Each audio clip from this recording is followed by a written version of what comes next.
the young builders. Why do I say that? I say that because my generation, my friend pays me a compliment about my energy level, but that doesn't take away the fact that I have a biological age also. So if you maintain an energy level, that must be because your mind is still functioning and you want to live in the world of ideas and action. But I can tell you that the demographic advantage that India enjoys, I often quote figures, I think the quotations are not necessary. A very large percentage of our population is about 25 years old, and a very, very large population is below 39 years old. So given the kind of advances we have in healthcare, etc., this will be the generation which will actually be the real inheritors or beneficiaries of Viksit Bharat. Now I come to the women part, and I was very impressed with what Mr. Bomin Irani said. I hope he meant it. He said we are no longer talking about the empowerment of women. We are talking about something much more.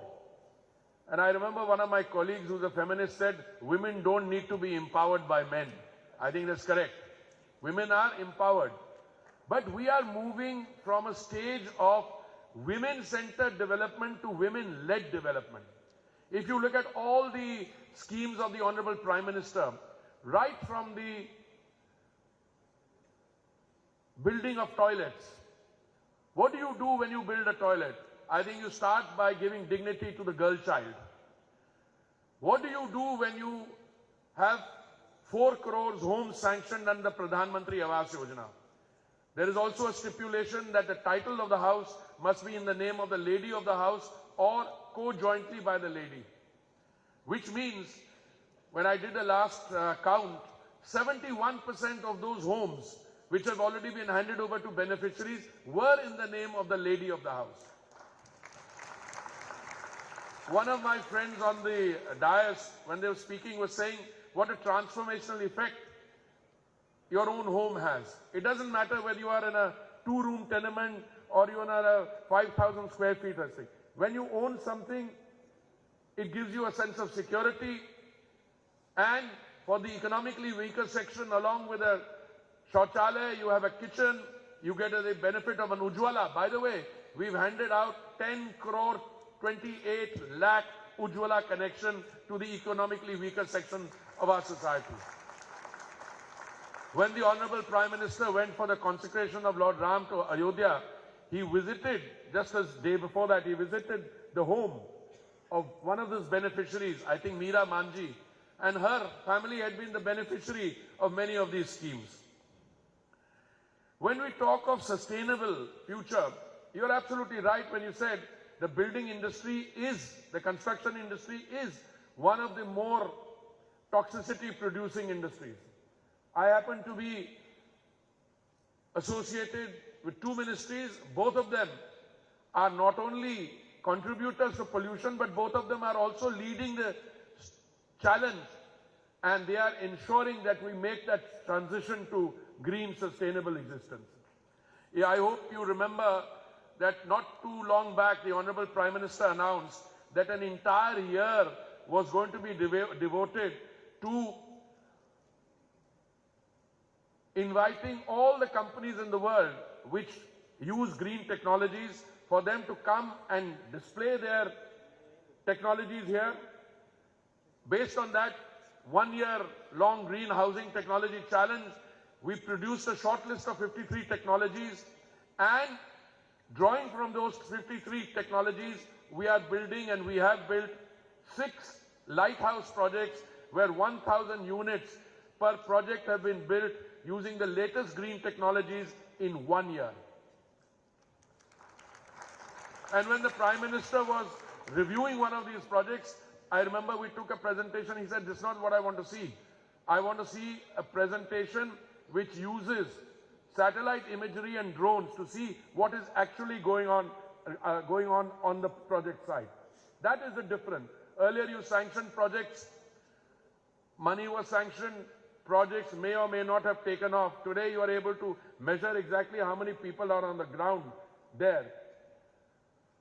I don't need to impress you guys because you are in the lead of the construction industry. But according to a statement I saw, an analysis I saw from McKinsey 2-3 years ago, India is building between 700 and 900 million square meters of urban space every year, which is the equivalent of a Chicago.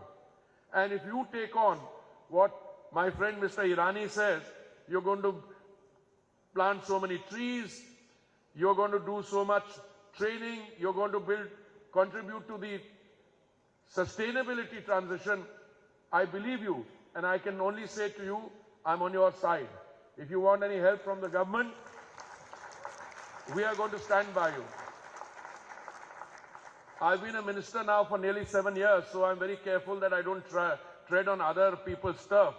So if you have a problem with GST, you say that GST has been very good in terms of letter and spirit, but it is observed more in the letter and not in the spirit. All right, you make your point to the finance minister.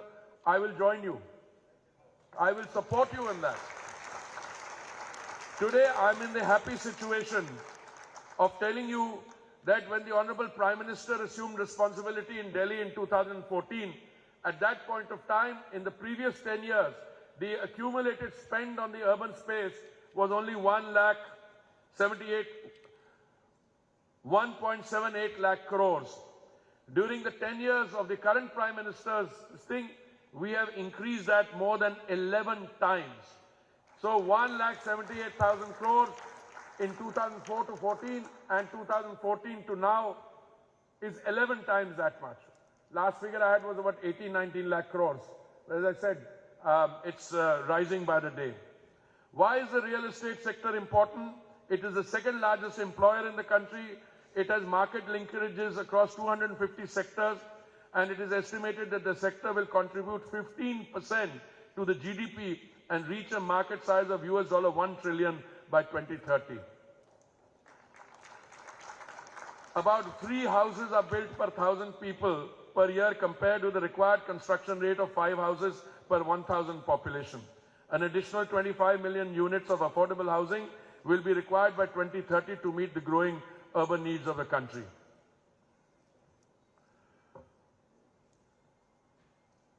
I'm not saying this because I am in your midst, but you know, somebody who's been Minister for Housing and Urban Affairs for 7 years nearly, or a few months short, we have interacted with each other. There have been points where I may not necessarily have agreed with you. I'll be very frank about that. But on more occasions than that, I have not only agreed with you, but I have gone with you and championed your cause.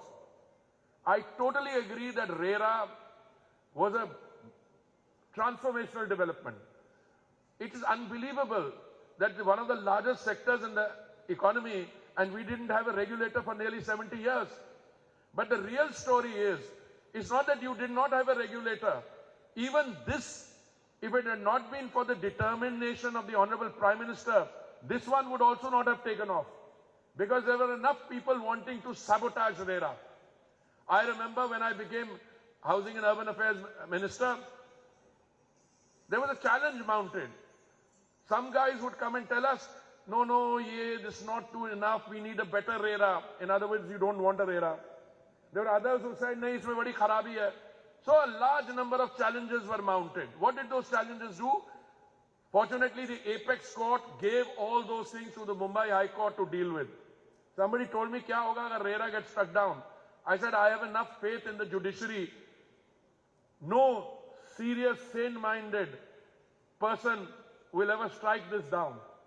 But we had to do things. There were proposals, nahi sahab, isko tweak kar dijiye, isko dilute kar dijiye, ye jo transitionary projects hai, unko rehne dijiye, iski coverage ye na kariye. But I think I stood my ground.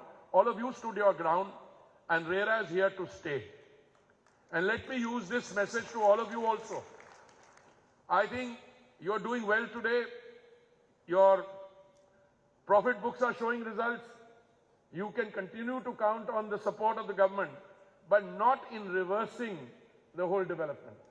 A developed India by 2047 will also require a highly matured and developed real estate sector, both in the residential and the commercial segment. You're getting a lot of investment coming into the commercial real estate. It's coming into data centers. It's coming into warehousing. And I think the establishment of REITs has helped there. Because any foreign investor who comes here wants to put money in, wants to make money, but he or she must also have an exit route. And that is what you are requiring. What used to happen earlier is a lot of people made investments in land bank. And they went on making it, you have a certain result. But everything has a bubble. And make no mistake, a real estate sector can also have bubbles. You cited, Mr. Irani, the case of the United States, Japan, Korea, many other countries. That's correct. But you know, the financial and economic crisis of 2008 and 9 also took place in the real estate sector. It took place in the subprime lending sector of the real estate sector because there was a lot of money around. People went around chasing people, paise le lo, and that bubble went. But I think the good news is today we've learned from all those experiences. Because our economy was not too integrated, we were largely spared the adverse effects of that financial and economic crisis of 2008 and 9. I'm very happy these days when I look at the figures. I set up the Amitabh Kant committee, which looked into the problem of some of the areas around the National Capital Region of Delhi, and I'm very happy that people are beginning to clean it up. If we had been meeting 1 or 2 years earlier, I would have said, get rid of your inventories. People were hanging on to their inventories because it's good, it will go up. But I think we have a much healthier appreciation. A real estate developed sector, you know more about it than me. I've only been a consumer and not much of a consumer. But I can tell you, you should be able to develop, make money, get your money access, sell the property without any of the hassles. And therefore, all those home buyers who didn't look at the fine print, etc., I think that part of the process is now being cleaned up. And I'm delighted we are moving now to a stage where, thanks to rising prices, even the problem projects will see the light of day. So my congratulations to all of you. I have many more things to say, but I also have a train to catch. So all I can tell you is 1,22,553 real estate projects and 86,262 real estate agents have registered under RERA. 120,605 complaints have been disposed of by RERA across the country. And some states are doing better than others. But I think what you should take encouragement from, a system is finally in place. As far as the government is concerned, I hear you on that 45 lakh. You know my views on it. And I think after this election, I have no hesitation in saying, and the code of conduct is not operational here, but I think all people who are invested in the progress of the country and a Viksit Bharat by 2047, I'm not telling you what to do, but I'm sure you know which way to vote. So thank you very much.